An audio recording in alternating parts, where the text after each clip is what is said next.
कोई भी सपना साकार करने के लिए सबसे जरूरी है सही कोच का होना। चुनिए NISM क्लासेस को और करें अपने NISM and NCFM का सपना साकार। Download the app now.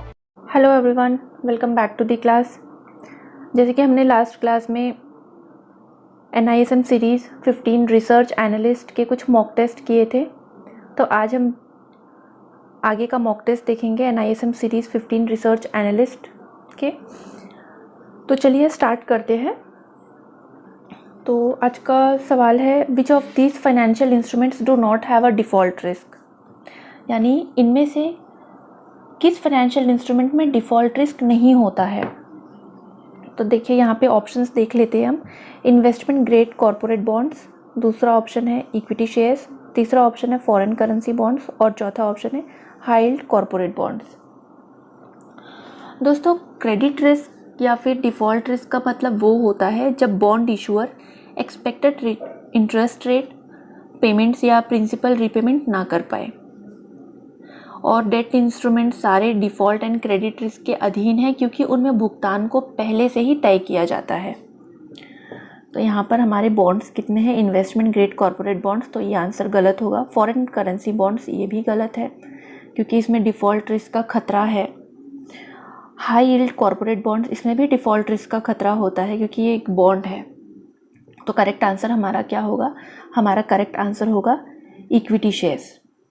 क्यों? क्योंकि इक्विटी शेयर्स में कोई डिफ़ॉल्ट या क्रेडिट रिस्क नहीं होता है क्योंकि इसमें किसी इशूअर को पैसे चुकाने की ज़रूरत नहीं होती है। नेक्स्ट क्वेश्चन है, the work of a research analyst can be hampered by. Question ये है, एक रिसर्च एनालिस्ट के काम में किस तरह की मुश्किलें या बाधाएं आ सकती है या आती है। तो देखिए ऑप्शंस देख लेते हैं हम पहले। Lots of unnecessary and irrelevant information, यानी कि बहुत सारे ऐसे इंफॉर्मेशन मिलना जो कि हमारे किसी काम का ना हो, ये बाधाएं आ सकती है। Contradiction of data from multiple sources, यानी कि मल्टीपल सोर्सेस से हमें बहुत सारे सोर्सेस से बहुत सारे डेटा मिल गए, ये एक बाधाएं आ सकती है।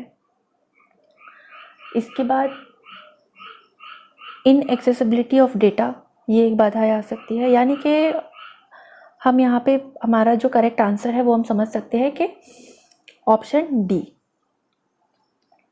क्योंकि रिसर्च में बहुत सारी इररिलेवेंट अनावश्यक जानकारी हो सकती है, मल्टीपल जगहों से ली गई डेटा या फिर डेटा की कमी से, ये सारी बाधाएं जो है आ सकती है एक रिसर्च एनालिस्ट के काम में।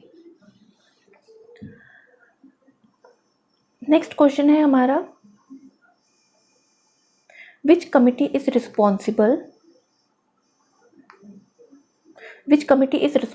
For reviewing the financial statements of the company and for nominating the auditors. यानी कि किसी कंपनी के फाइनेंशियल स्टेटमेंट्स को रिव्यू करने और ऑडिटर को चुनने के लिए कौन सी कमिटी रिस्पॉन्सिबल होती है, यानी कि कौन सी कमिटी इसे चुनती है।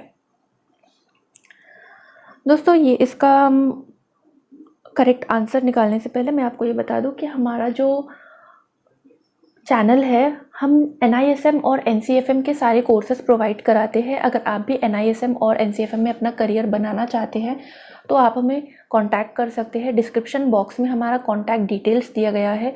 अगर आपको आज के क्लास से या फिर आपको किसी और तरह की जानकारी चाहिए NISM और NCFM के बारे में, तो आप हमें कमेंट बॉक्स में कमेंट करके पूछ सकते हैं। अगर आपको आज की क्लास अच्छी लगे तो हमारे चैनल को लाइक, शेयर एंड सब्सक्राइब ज़रूर कीजिएगा। तो चलिए बढ़ते हैं क्वेश्चन की तरफ। क्वेश्चन ये है कि किसी कंपनी के फाइनेंशियल स्टेटमेंट्स को रिव्यू करने और ऑडिटर्स को चुनने के लिए कौन सी कमेटी रिस्पॉन्सिबल होती है, कौन सी कमेटी जो है ऑडिटर को चुनती है। तो ऑप्शन ए है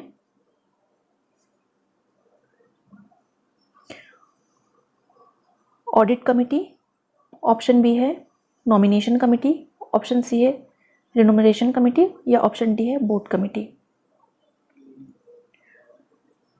तो हमारा करेक्ट ऑप्शन है ऑडिटर ऑडिट कमेटी, क्योंकि यहाँ पे नॉमिनेशन कमेटी ऑडिटर्स नहीं चुनती है, रिनोमिनेशन कमेटी भी ऑडिटर नहीं चुनती है और बोर्ड कमेटी भी ऑडिटर नहीं चुनती है। ऑडिट कमेटी कॉरपोरेट गवर्नेंस का एक बहुत ही इम्पॉर्टेंट एस्पेक्ट होता है।